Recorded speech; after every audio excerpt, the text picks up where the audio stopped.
Regarde-moi ça, Chloé, hurla sa tante Isabelle, son doigt accusateur pointé vers une minuscule tache de vin rouge qui souillait le tapis persan. Tu es aussi inutile que cette vieille robe que tu portes. Tiens, prends ça et nettoie. Et fais vite, les invités arrivent, dans moins d'une heure pour célébrer la mémoire de mon père. Je ne veux pas que ta maladresse gâche cette soirée. Sur ces mots, elle lui jeta au visage une vieille robe de chambre rêche, un chiffon indigne de la splendeur du manoir. Chloé, le souffle coupé par l'humiliation, sentit les larmes lui monter aux yeux, mais elle les ravala. Pleurer ne ferait qu'amuser sa tortionnaire. Mais avant de plonger dans cette histoire incroyable, faites-moi une faveur. Cliquez sur le bouton j'aime, et si vous êtes nouveau ici, abonnez-vous à notre famille grandissante d'amateurs d'histoire. Votre soutien est la seule chose qui nous permet de continuer à créer ces récits pour vous.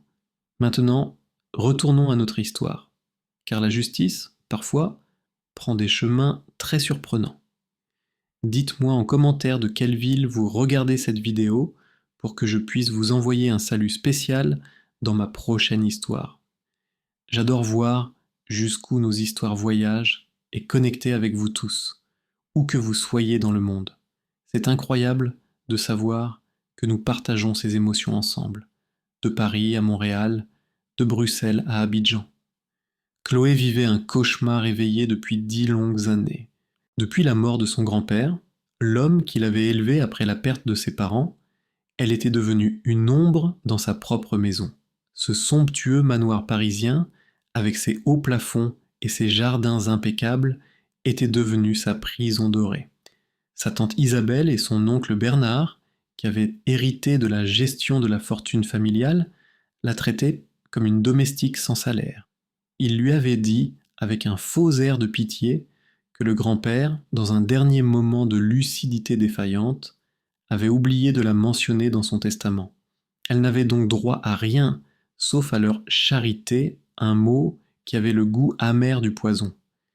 Elle vivait dans une petite chambre de bonne sous les toits, mangeait les restes et portait les vieux vêtements de sa cousine. Ce soir-là, l'injustice était plus cruelle que jamais. La famille organisait une soirée de gala spectaculaire pour le 10e anniversaire de la mort du patriarche. Des centaines d'invités, l'élite de Paris, étaient attendus.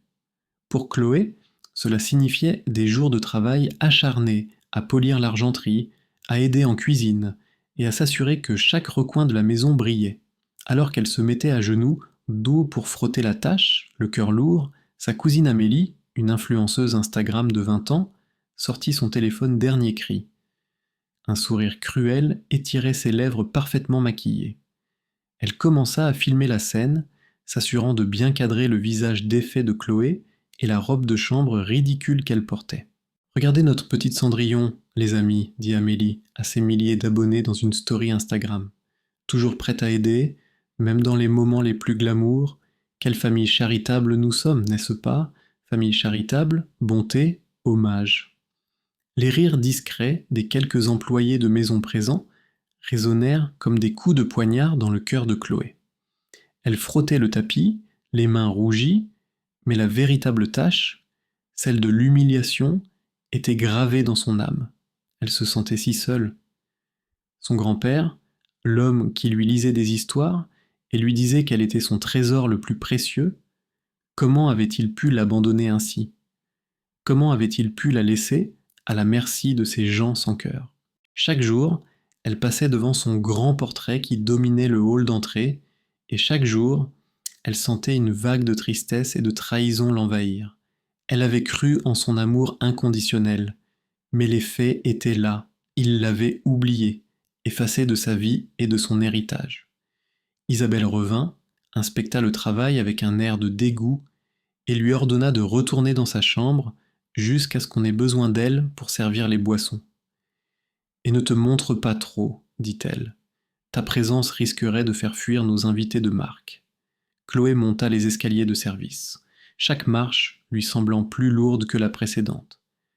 Elle s'enferma dans sa petite chambre froide et s'assit sur son lit, le corps tremblant de rage et de chagrin. Et elle regarda par la lucarne les voitures de luxe, qui commençaient à arriver, déversant un flot de gens élégants et souriants. Ils allaient boire du champagne et manger des mets délicats en l'honneur d'un homme dont la propre petite-fille était traitée comme une paria. Elle ferma les yeux, souhaitant disparaître, souhaitant que cette nuit se termine au plus vite, mais ce qu'elle ignorait, c'est que cette soirée n'était pas seulement une commémoration. Ce qu'elle ne savait pas, c'est que, dans le silence de son bureau, son grand-père avait orchestré une dernière surprise. Un plan mis en place 10 ans plus tôt et programmé pour se déclencher à 22 heures précises. Elle pensait être la victime oubliée de cette histoire, alors qu'en réalité, elle en était la pièce maîtresse. Chaque humiliation, chaque larme silencieuse n'était pas un signe d'abandon. C'était la première scène d'une pièce de théâtre méticuleuse dont l'acte final allait secouer les fondations mêmes de cette maison et révéler qui était le véritable maître du jeu. Les sons étouffés de la fête parvenaient jusqu'à sa chambre mansardée, vagues de rires et bribes de musique qui se brisaient contre sa solitude comme des vagues contre un rocher. Chloé était assise sur le bord de son lit usé, le ventre noué par la faim et l'humiliation. Chaque éclat de rire qui montait du rez-de-chaussée était une nouvelle insulte, un rappel cruel de sa place dans cette maison. Elle se serrait les bras, essayant de se réchauffer dans la pièce glaciale, et se demandait pour la 1000e fois comment son grand-père, cet homme si bon et aimant, avait pu la condamner à une telle existence. La réponse, martelée par sa tante depuis 10 ans, était simple et brutale. Il l'avait oubliée. Un oubli qui avait transformé sa vie en une longue et pénible pénitence. Soudain, son vieux téléphone vibra sur la table de chevet. Un SMS d'Isabelle, aussi froid et tranchant que sa voix. « Descends, tout de suite, j'ai besoin de toi dans le petit salon. » Il n'y avait ni s'il te plaît, ni merci, juste un ordre. Chloé soupira, son souffle formant un petit nuage de buée dans l'air froid. Elle n'avait pas le choix. Elle enfila un simple pull noir sur sa vieille chemise, s'efforçant de paraître aussi invisible que possible, et descendit par l'escalier de service, le cœur battant la chamade à l'idée d'affronter à nouveau le mépris de sa famille et de leurs invités. Elle espérait juste devoir remplir des flûtes de champagne ou débarrasser des assiettes vides, une tâche anonyme qui lui permettrait de se fondre dans le décor. Mais Isabelle avait un plan bien plus cruel en tête. Elle attendait Chloé dans le petit salon, entourée d'un petit groupe d'invités importants, dont un député et sa femme, qui écoutaient attentivement. Dès que Chloé entra, sa tante afficha un air de grande préoccupation. « Ah, Chloé, te voilà enfin ?» dit-elle d'une voix assez forte pour que tout le monde l'entende. Elle porta une main à son oreille, feignant la surprise. « Oh, c'est étrange, ma boucle d'oreille en diamant. Elle a disparu. Je suis certaine de l'avoir mise avant que la soirée ne commence. » Un silence glacial s'installa. Tous les regards se tournèrent vers Chloé, qui se figea sur place, comprenant immédiatement le piège qui se refermait sur elle. « Tu n'aurais rien vu, par hasard, en nettoyant tout à l'heure ?» demanda Isabelle, ses yeux brillants d'une lueur malveillante. Chloé sentit le sang quitter son visage. Elle était prise au piège, accusée sans un mot. « Non, je n'ai rien fait, » balbutia-t-elle, sa voix à peine un murmure. Son démenti était faible, fragile, face à l'assurance théâtrale de sa tante. Bernard, son oncle, s'approcha, jouant le rôle de l'homme raisonnable. « Chloé, si tu as fait une bêtise, il vaut mieux le dire maintenant. Nous saurons être cléments. C'est une pièce de famille, tu comprends. » L'humiliation était totale. Devant ces étrangers, elle était dépeinte comme une voleuse, une ingrate que la famille tolérait par pure bonté d'âme. Isabelle conclut la scène par un soupir magnanime. « Bien, nous réglerons cela plus tard, en privé, ne gâchons pas l'hommage à mon cher père. » D'un geste de la main, elle congédia Chloé, qui s'enfuit, les joues en feu, les larmes brouillant sa vue. Elle se réfugia dans le jardin, cherchant désespérément un peu d'air frais pour calmer le brasier dans sa poitrine. Le jardin était le seul endroit où elle se sentait encore proche de son grand-père. C'était son sanctuaire, un lieu où ils avaient de passer des heures à parler des étoiles et des fleurs. Alors qu'elle s'adossait à un vieux chêne, essayant de reprendre son souffle, une silhouette se détacha de l'ombre. C'était Jacques, le jardinier, un homme au visage buriné qui travaillait pour la famille depuis plus de 40 ans. Il était le seul à lui adresser parfois un sourire bienveillant. Il s'approcha d'elle, ses vieilles mains tenant un sécateur. « Mademoiselle Chloé ?» dit-il d'une voix basse et rauque. « Ne les laissez pas vous briser. Votre grand-père n'était pas un homme à oublier les siens. Jamais. » Chloé le regarda, surprise par sa hardiesse. Jacques jeta un regard prudent vers la maison illuminée avant de se pencher vers elle. « Il y a quelque chose que vous devez savoir. Votre grand-père me disait toujours une chose étrange. Il disait que les murs de sa bibliothèque avaient une meilleure mémoire que les hommes. » Il marqua une pause, ses yeux fixés sur les siens. Et il a ajouté « Jacques, si un jour le malheur frappe, dites à Chloé de ne jamais oublier la clé de sol. » Sur ces mots énigmatiques, il lui fit un clin d'œil discret, toucha le bord de son chapeau en signe de respect et disparut dans l'obscurité du parc, la laissant seule avec ce message qui ne ressemblait à rien de ce qu'elle avait jamais entendu.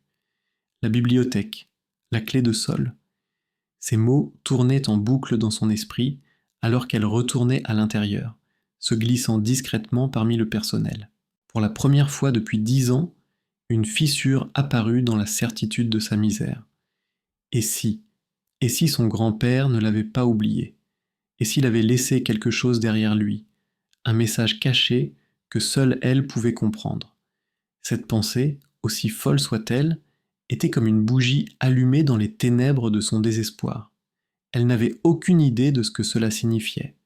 Mais elle savait une chose, la bibliothèque de son grand-père, une pièce majestueuse à laquelle sa tante lui interdisait l'accès depuis des années, détenait peut-être une réponse. Plus tard dans la soirée, Isabelle et Bernard montèrent sur une petite estrade installée dans le grand salon. Derrière eux, un écran géant était prêt pour diffuser un diaporama de photos de famille. Bernard prit le micro, sa voix empreinte d'une fausse émotion.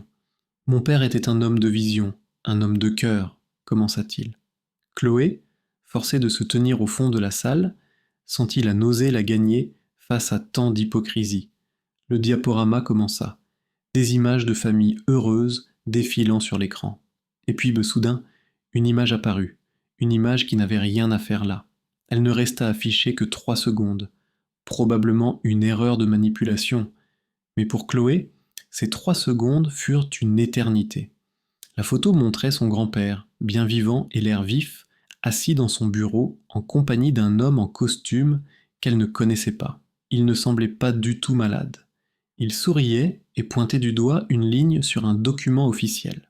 Mais le détail le plus choquant, celui qui fit s'arrêter son cœur, était l'incrustation numérique de la date en bas de l'image. Une date prise 1 semaine après la signature du testament qu'il avait déshérité. L'image disparut, remplacée par une photo d'Amélie sur un poney, mais le mal était fait. Ce qu'elle venait de voir sur cet écran n'était pas une simple erreur, c'était une preuve que toute sa vie, depuis 10 ans, était construite sur un mensonge monumental. Et cette découverte n'était pas la fin de sa souffrance, c'était le début de sa vengeance. L'image avait disparu aussi vite qu'elle était apparue, mais elle était désormais gravée au fer rouge dans l'esprit de Chloé. Une date, une simple date qui anéantissait 10 ans de certitude douloureuse. Son grand-père n'était pas malade, pas confus. Il était en pleine possession de ses moyens 1 semaine après avoir signé ce fameux testament qu'il a laissé sans rien. Le mot « oubli » se désintégra dans son esprit, remplacé par un autre, bien plus terrible, trahison. Ce n'était pas son grand-père qui l'avait trahi, c'était sa propre famille. La soirée de gala, avec ses sourires hypocrites et son champagne hors de prix, se transforma sous ses yeux en une scène de crime grotesque.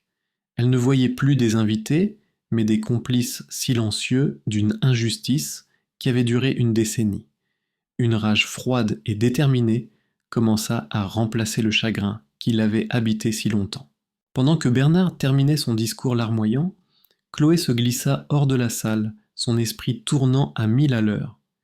La bibliothèque. La clé de sol. Les paroles de Jacques résonnaient maintenant avec une clarté assourdissante.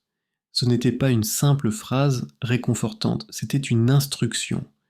Elle devait entrer dans cette bibliothèque, cette pièce interdite qui était le cœur de la maison et le sanctuaire de son grand-père.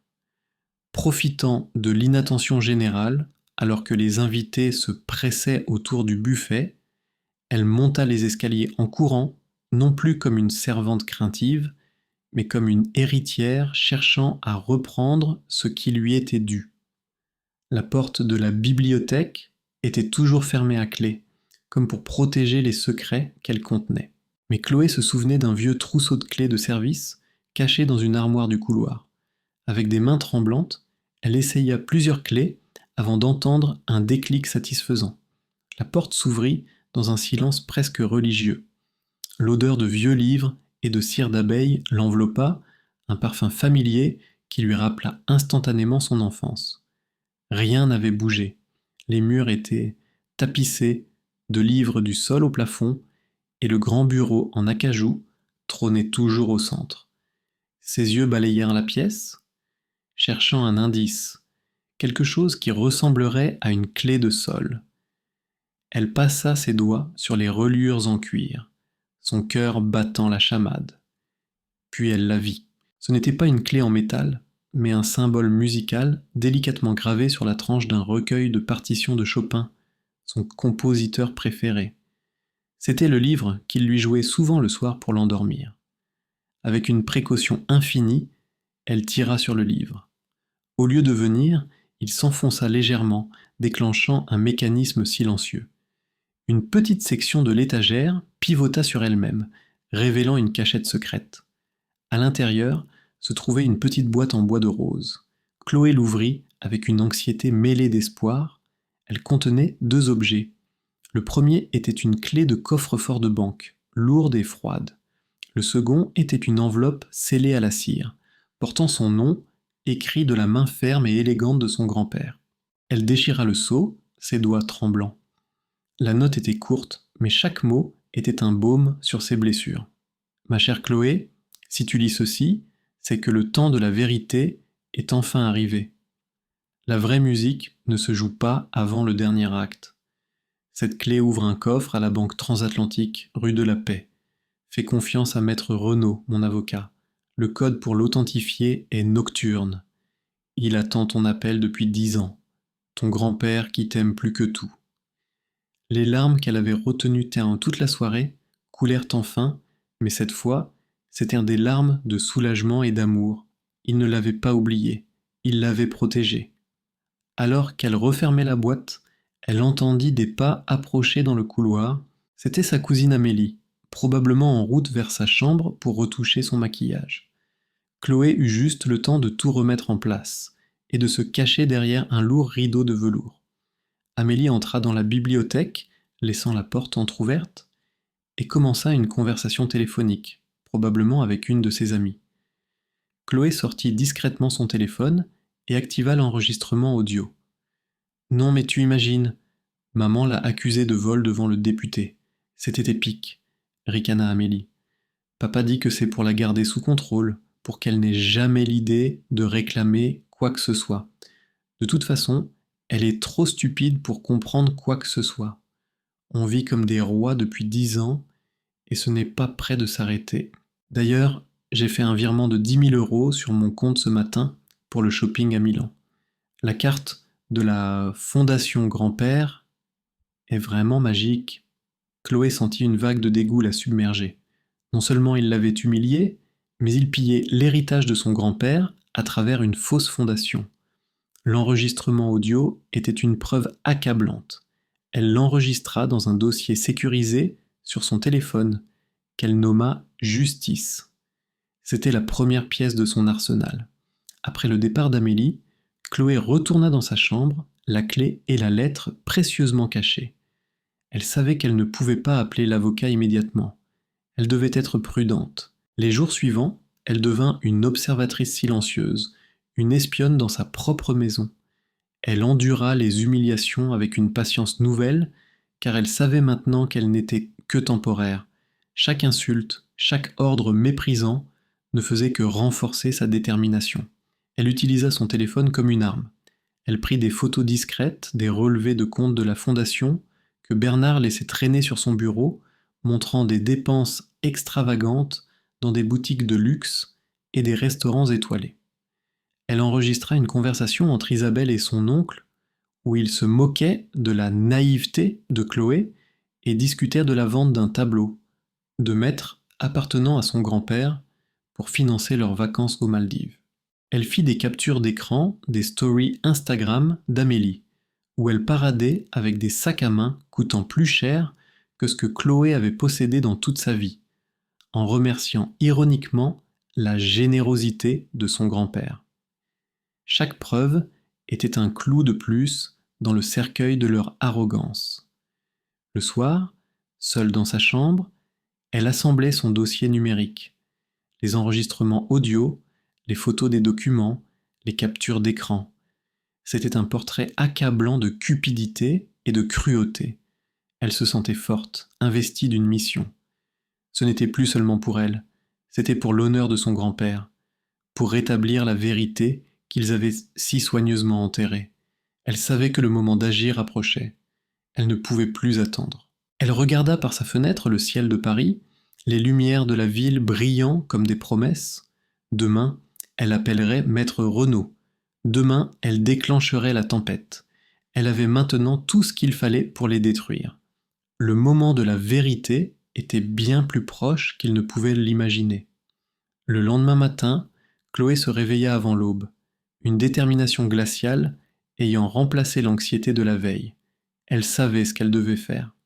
Chaque minute passée sous ce toit était un risque, mais aussi une opportunité de rassembler les dernières pièces du puzzle. Elle prit la clé du coffre et la lettre de son grand-père, les glissa dans la doublure de son vieux manteau, puis envoya un simple SMS à un numéro qu'elle avait appris par cœur, celui de Maître Renaud. Nocturne. J'ai besoin de vous voir. Urgent. La réponse fut quasi instantanée, comme si l'avocat attendait ce message depuis une éternité. Rendez-vous à 15h. Café de la paix. Je vous reconnaîtrai. Soyez prudente. Ce simple échange lui donna la force d'affronter ce qu'elle savait être sa dernière journée en enfer. La dernière journée en tant que victime. Le pic de l'arrogance de sa famille arriva plus tôt qu'elle ne l'avait imaginé. Vers midi, alors qu'elle nettoyait la cuisine, Isabelle entra, le visage rayonnant d'une joie cruelle. Elle tenait à la main un document officiel. « Chloé, mon ange, j'ai une merveilleuse nouvelle, commença-t-elle avec une douceur sirupeuse qui glaça le sang de la jeune fille. Bernard et moi avons réfléchi. Ta présence ici, sans but, sans avenir, ce n'est pas sain pour toi. Nous avons donc pris une décision, pour ton bien. Nous t'avons trouvé une place. » Elle posa le document sur la table. C'était une brochure pour un internat religieux très strict, situé à des centaines de kilomètres de Paris, connu pour sa discipline de fer et son isolement total. Tu partiras demain matin. Nous avons déjà tout payé. C'est notre dernier acte de générosité. Tu y apprendras la discipline et la gratitude. C'était l'humiliation suprême. Non seulement il la chassait, mais il le faisait sous le masque de la bienveillance, la condamnant à une nouvelle prison, loin de tout ce qu'elle avait jamais connu, loin de la possibilité de se battre pour son héritage. Chloé regarda sa tante, son visage un masque d'impassibilité. À l'intérieur, son cœur hurlait, mais à l'extérieur, elle semblait vaincue, résignée. Elle hocha simplement la tête, les yeux baissés. « Comme vous voudrez, ma tante, » murmura-t-elle. Cette apparente soumission ravit Isabelle. Elle avait enfin brisé la petite. Elle se retourna, triomphante, pour passer un appel. Chloé, sachant qu'elle n'avait plus rien à perdre, activa discrètement l'enregistrement vidéo de son téléphone et le posa derrière une corbeille de fruits. « Allô Bernard ? C'est fait, » dit Isabelle, sa voix redevenue dure et méprisante. La petite sotte a tout gobé. Demain, elle sera dans un train pour ce trou perdu, et nous n'entendrons plus jamais parler d'elle. On pourra enfin vendre la maison sans avoir ce petit fantôme dans les pattes. J'ai déjà l'agent immobilier qui vient demain après-midi. On va enfin pouvoir toucher le pactole et vivre la vie qu'on mérite. Elle rit, un son sec et déplaisant. Chloé arrêta l'enregistrement. C'était la dernière preuve dont elle avait besoin. La confirmation de leur intention de vendre le manoir, l'ultime trahison de la mémoire de son grand-père. Elle transféra immédiatement la vidéo, ainsi que toutes les autres preuves, sur un compte de stockage en ligne sécurisé, puis envoya un lien d'accès à maître Renaud avec le message. Pour notre rendez-vous. Elle passa les heures suivantes comme une automate, faisant ses maigres bagages sous le regard satisfait de sa tante. Elle semblait brisée, une coquille vide. Mais à l'intérieur, un compte à rebours avait commencé. À 14h30, elle enfila son vieux manteau, son unique valise à la main. Je vais dire au revoir au jardin une dernière fois, dit-elle d'une voix tremblante. Isabelle, magnanime dans sa victoire, lui accorda ce dernier caprice d'un geste dédaigneux. Mais Chloé ne se dirigea pas vers le jardin. Elle sortit par la porte de service, marcha d'un pas rapide jusqu'à la station de métro la plus proche et se fondit dans la foule parisienne. Elle était enfin libre. Le café de la Paix était bondé, mais elle repéra immédiatement un homme élégant d'une 60aine d'années, assis seul à une table, un exemplaire du Figaro posé à côté de lui. Il avait des yeux vifs et intelligents qui semblaient scruter la salle. Quand il la vit, un léger sourire se dessina sur ses lèvres. Il se lève. « Mademoiselle Chloé, je suis maître Renaud. Votre grand-père m'avait dit que vous aviez ses yeux. » Sa voix était calme et rassurante. Pour la première fois depuis des années, Chloé se sentit en sécurité. Elle s'assit et, sans un mot, lui tendit la clé et la lettre. Il examina les deux objets, puis hocha la tête. Tout est en ordre. J'attendais ce jour. J'ai bien reçu le lien avec vos preuves. C'est encore pire que ce que votre grand-père avait anticipé. Il lui expliqua alors le plan. Un plan d'une ingéniosité et d'une audace incroyables.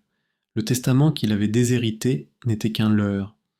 Le véritable testament, celui qui faisait d'elle l'unique héritière de toute la fortune, était conservé dans ce coffre-fort. Mais il y avait une condition.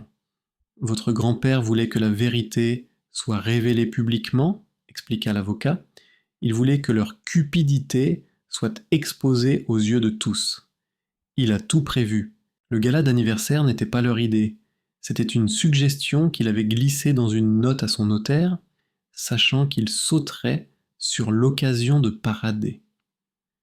Maître Renaud sortit une tablette de sa mallette. Voici le clou du spectacle. Votre grand-père a enregistré un message vidéo quelques jours avant sa mort. Il est programmé pour être diffusé sur l'écran géant de la soirée à 22h, sans heure précise, via un système que j'ai fait installer discrètement par un technicien. Personne ne pourra l'arrêter. Il lui montra une interface sur la tablette. À la fin de la vidéo, vous appuierez sur ce bouton. Cela déclenchera simultanément le transfert de tous les actifs sur un compte à votre nom et enverra une copie de toutes vos preuves à un journaliste d'investigation réputé, ainsi qu'au procureur de la République. Chloé était stupéfaite. Son grand-père n'avait pas seulement protégé son héritage, il avait orchestré une vengeance posthume d'une précision chirurgicale. Elle regarda l'avocat, une nouvelle confiance brillant dans ses yeux. « Ils pensent que je suis dans un train en route pour l'oubli, dit-elle. Ils vont avoir une sacrée surprise. » Maître Renaud sourit. C'est le moins que l'on puisse dire. Maintenant, nous avons quelques heures devant nous. Il est temps de vous préparer pour votre couronnement. Fini la robe de chambre, ce soir, vous serez une reine. Il la conduisit ensuite dans une boutique de haute couture voisine où une magnifique robe de soirée, choisie des mois à l'avance, l'attendait. En se regardant dans le miroir, transformée, elle ne reconnut pas la jeune fille timide et craintive qu'elle avait été. Elle voyait une femme prête à affronter son destin. Le masque qu'on lui avait imposé pendant 10 ans allait enfin tomber. Et quand il tomberait, il n'emporterait pas seulement ses tortionnaires, mais il révélerait au monde entier qui était vraiment Chloé, la véritable et unique héritière. La transformation était si spectaculaire que Chloé elle-même eut du mal à se reconnaître. La robe de soirée, d'un bleu nuit profond qui rappelait la couleur de ses yeux, tombait en cascade de soie autour d'elle. Ses cheveux, habituellement tirés en un chignon sévère, avaient été coiffés en boucles souples qui encadraient un visage où la détermination avait remplacé la peur. Ce n'était plus la Cendrillon soumise, mais une femme prête à réclamer son royaume. Maître Renaud la regardait avec une approbation paternelle.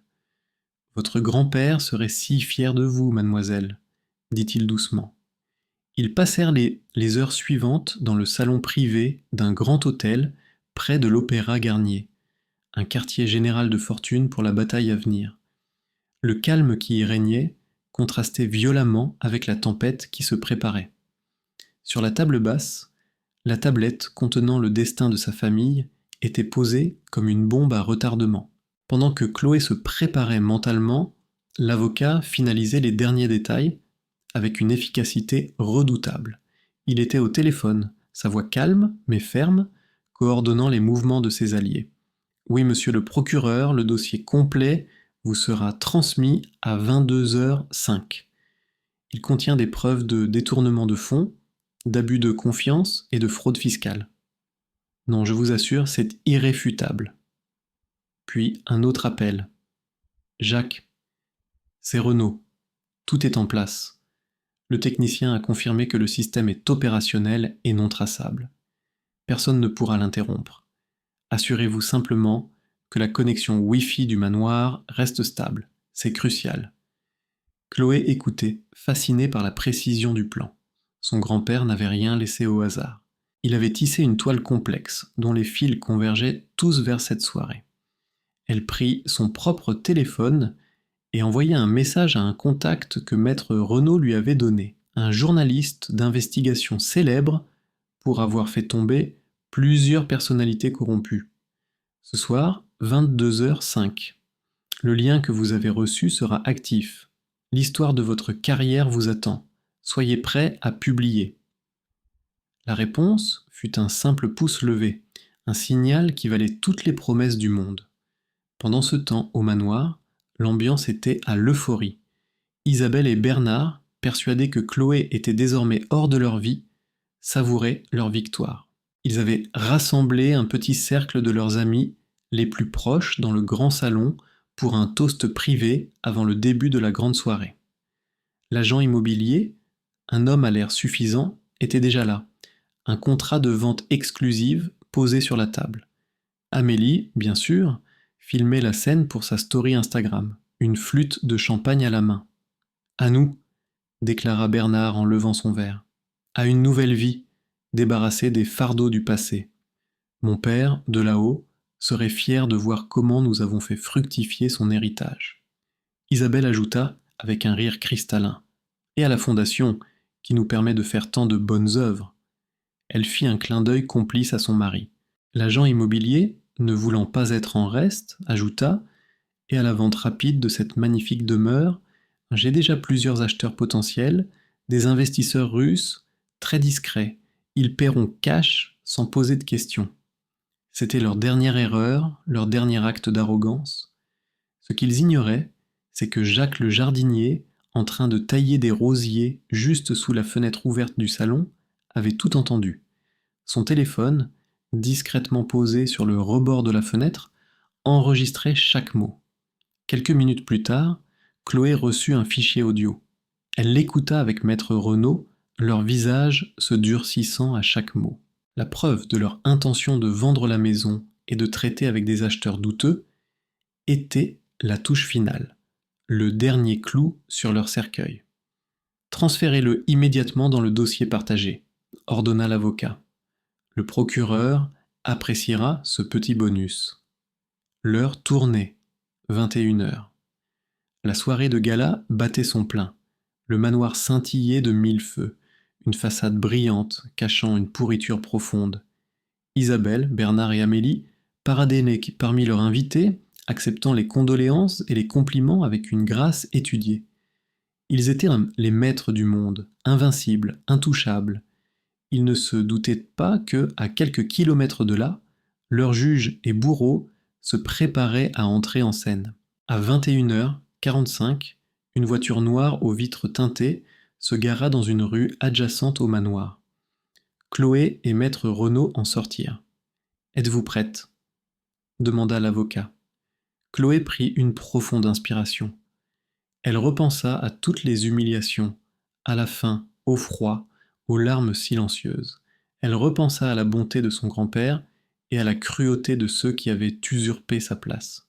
« Plus que jamais, répondit-elle, sa voix ne tremblant pas.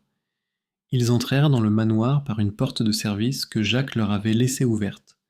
Personne ne les remarqua.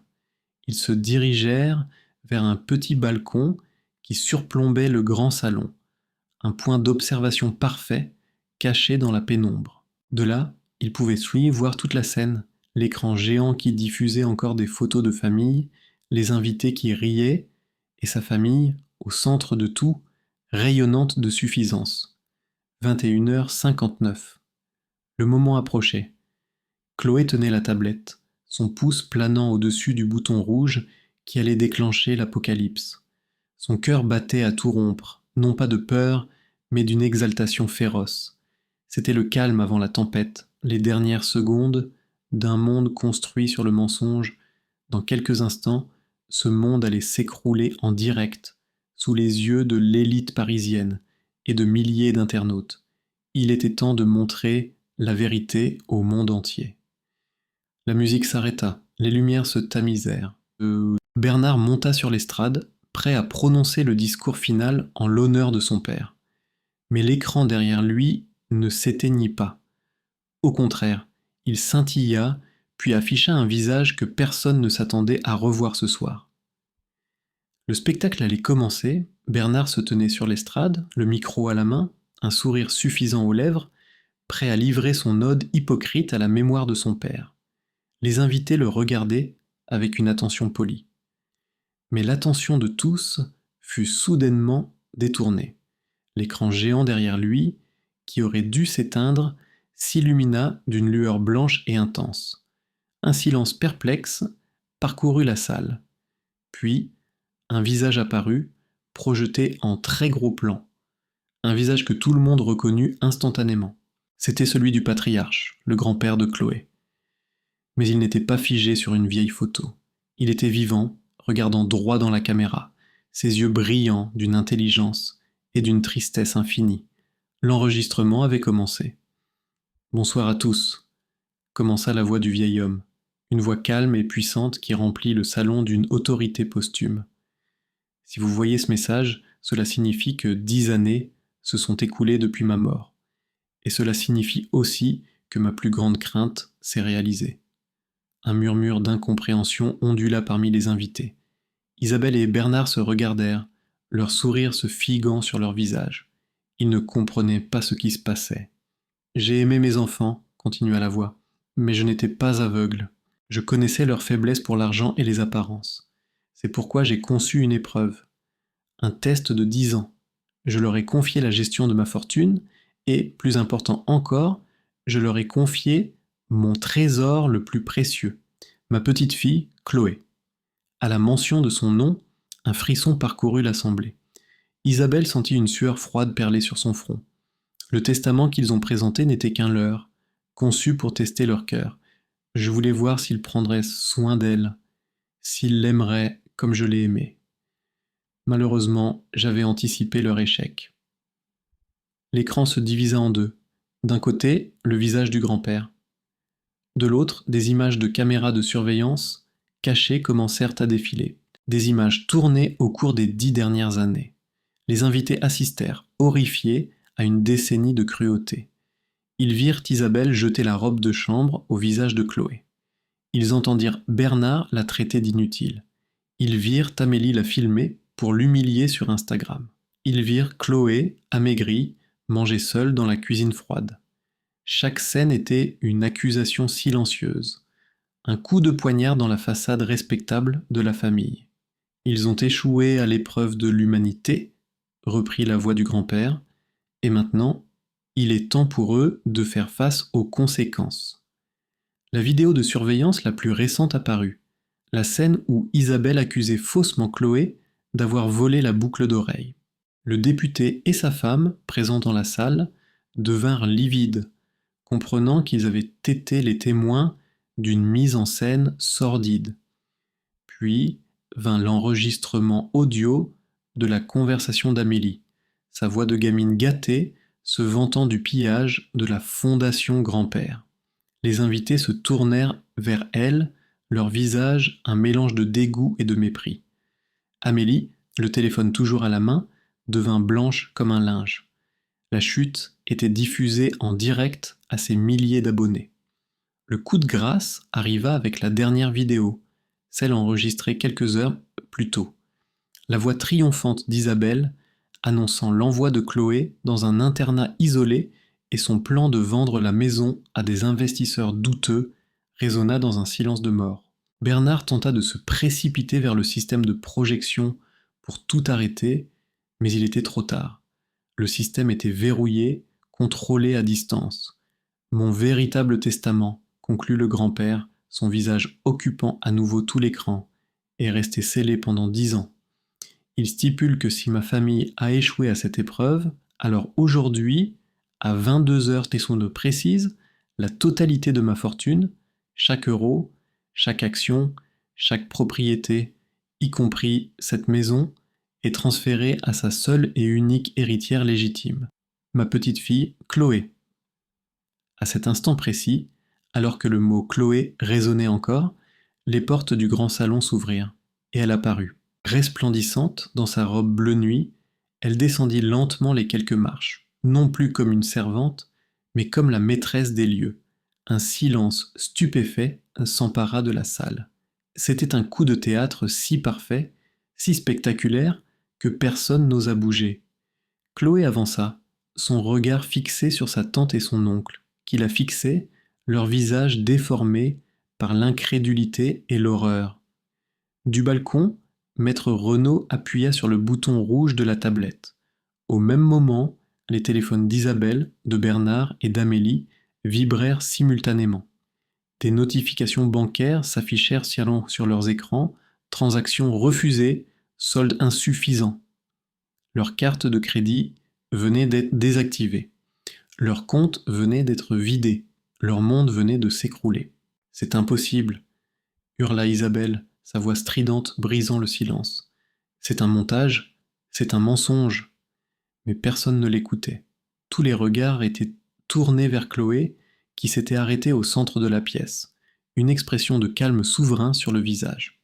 Des agents de sécurité, discrètement engagés par maître Renaud, s'avancèrent. « Madame, monsieur, je crois qu'il est temps pour vous de partir, » dit l'un d'eux d'une voix ferme. Bernard, dans un dernier sursaut de rage, se jeta sur Chloé. « Petite garce, tu vas me le payer. » Mais Jacques, le vieux jardinier, s'interposa, aussi solide que le chêne de son jardin, et repoussa Bernard sans effort. Les agents de sécurité maîtrisèrent Bernard et Isabelle, qui se débattaient comme des bêtes prises au piège. Alors qu'on les escortait vers la sortie, sous les flashs des téléphones des invités qui immortalisèrent leur chute, Chloé prit le micro qu'ils avaient laissé tomber. Sa voix, claire et forte, résonna dans la salle. « Cette maison n'est plus un lieu de mensonges et de cupidité, » déclara-t-elle. « À partir de ce soir, elle redevient ce qu'elle aurait toujours dû être, un foyer, et la fondation de mon grand-père ne servira plus à financer des sacs à main, mais à aider des jeunes qui, comme moi, ont connu l'injustice. » Un tonnerre d'applaudissements éclata. Les invités, témoins de cette justice poétique, l'acclamaient. Dehors, les premiers journalistes, alertés par le contact de maître Renaud, arrivaient déjà. La chute de la famille était devenue une nouvelle nationale. Sur les réseaux sociaux, le hashtag justice pour Chloé devint viral en quelques minutes. Les stories d'Amélie, qui avait capturé le début du désastre, étaient partagées des milliers de fois. Mais cette fois, les commentaires n'étaient pas plus des moqueries, mais des messages de soutien pour Chloé et de haine pour sa famille. La vérité avait enfin éclaté, et rien ne serait plus jamais comme avant. Chloé se tenait au milieu du salon, entourée de visages bienveillants, les larmes coulant enfin sur ses joues, mais cette fois, c'étaient des larmes de triomphe. La justice était rendue, et ce n'était que le début de la chute de ceux qui lui avaient tout pris. Elle avait récupéré son nom, son héritage, et plus important encore, sa dignité. La chute fut aussi brutale et spectaculaire que leur règne avait été arrogant. Dans les jours qui suivirent cette nuit mémorable, l'histoire de Chloé fit la une de tous les journaux. La vidéo du testament de son grand-père, couplée aux preuves accablantes de fraude et d'abus, devint virale, accumulant des millions de vues à travers le monde. Le hashtag justice, pour Chloé, ne se contenta pas d'être une tendance passagère. Il devint un mouvement, un cri de ralliement pour tous ceux qui avaient un jour souffert en silence. Pour Isabelle et Bernard, le réveil fut un cauchemar sans fin. Expulsés du manoir qui n'était plus le leur, ils se retrouvèrent confrontés à la justice. Le dossier monté par Maître Renaud et enrichi par les preuves de Chloé était en béton armé. Ils furent reconnus coupables de détournement de fonds, d'abus de confiance, de fraude fiscale et de séquestration morale.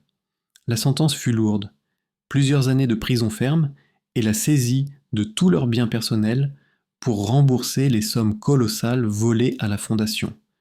Leur réputation, autrefois immaculée, fut réduite en cendres. Leurs amis de la haute société leur tournèrent le dos et leur nom devint synonyme de honte et de cupidité. Amélie, quant à elle, connut une déchéance d'un autre genre, peut-être pire encore pour une influenceuse, l'oubli social. Sa carrière sur Instagram s'effondra du jour au lendemain. Ses sponsors la lâchèrent, et ses abonnés, autrefois admiratifs, se transformèrent en une meute de détracteurs. Elle fut forcée de vendre ses sacs de luxe et de quitter son appartement du 16e arrondissement, devenant le symbole de la vacuité d'une vie construite sur les apparences et la méchanceté. Chloé, de son côté, embrassa sa nouvelle vie avec la même grâce et la même humilité qui l'avait caractérisée dans ses jours les plus sombres. La première chose qu'elle fit fut de transformer le manoir. Elle le rebaptisa la villa du grand-père et en fit le siège de la véritable fondation qu'elle restructura entièrement. Fini les dépenses extravagantes. Chaque euro était désormais consacré à sa mission. Offrir des bourses d'études, un soutien psychologique et un toit aux jeunes orphelins ou issus de familles abusives. Elle engagea Jacques, le fidèle jardinier, comme régisseur de la propriété, lui offrant une retraite dorée et la reconnaissance qu'il méritait. Maître Renaud devint le président du conseil d'administration de la fondation, veillant à ce que la volonté du grand-père soit honorée à jamais. L'histoire de Chloé attira l'attention d'une célèbre plateforme de streaming qui lui proposa de produire une mini-série inspirée de sa vie. Elle accepta à une seule condition, que tous les bénéfices soient reversés à la fondation. La série fut un succès international, inspirant des milliers de personnes à travers le monde et permettant à la fondation d'étendre son action à une échelle qu'elle n'aurait jamais imaginée. Aujourd'hui, 3 ans plus tard, si vous passez devant la villa du grand-père, vous n'y verrez plus des voitures de luxe, mais des jeunes gens riant dans les jardins, des étudiants travaillant dans la bibliothèque autrefois interdite, et une atmosphère de joie et d'espoir. Chloé n'est plus la victime silencieuse, mais une philanthrope respectée, une voix pour les sans-voix. Elle a trouvé l'amour auprès d'un jeune architecte qui l'admire non pas pour sa fortune, mais pour son cœur immense. Ils se sont mariés dans le jardin, sous le même chêne, où elle avait pleuré tant de fois, transformant un lieu de tristesse en un symbole de renouveau. Le contraste entre sa vie d'avant et sa vie d'aujourd'hui est saisissant. La jeune fille en robe de chambre, rêche, est devenue une femme qui change le monde, prouvant que la véritable noblesse ne réside pas dans le sang ou la richesse, mais dans la résilience de l'esprit et la bonté de l'âme. Cette histoire nous rappelle que la justice existe encore dans ce monde. Elle nous enseigne que la vérité finit toujours par triompher, même si elle prend du temps. Elle nous montre qu'il ne faut jamais mépriser quelqu'un à cause de son apparence ou de sa situation, car les plus grandes forces se cachent souvent dans les cœurs les plus humbles. Et surtout, elle prouve que la patience et le courage sont des vertus qui, tôt ou tard, sont toujours récompensées. Quelles leçons avez-vous tirées de ce récit? Partagez vos réflexions dans les commentaires ci-dessous. Nous adorons lire vos pensées et vos propres expériences. Et devinez quoi? Une autre histoire bouleversante arrive dans quelques jours, encore plus dramatique et inspirante que celle-ci. Alors, si ce n'est pas déjà fait, assurez-vous de vous abonner à cette chaîne et d'activer la cloche de notification pour être le premier à la découvrir dès sa mise en ligne. Et si cette histoire vous a ému, n'oubliez pas de cliquer sur le bouton j'aime. Cela nous aide énormément à faire découvrir ces récits de justice à d'autres personnes qui en ont besoin. Et surtout, partagez cette vidéo avec vos amis et votre famille, car on ne sait jamais qui a besoin d'entendre ce message d'espoir aujourd'hui. Parfois, une seule histoire peut changer la perspective de quelqu'un sur la vie. Merci infiniment d'avoir suivi ce voyage émotionnel avec nous. À très bientôt pour une nouvelle histoire.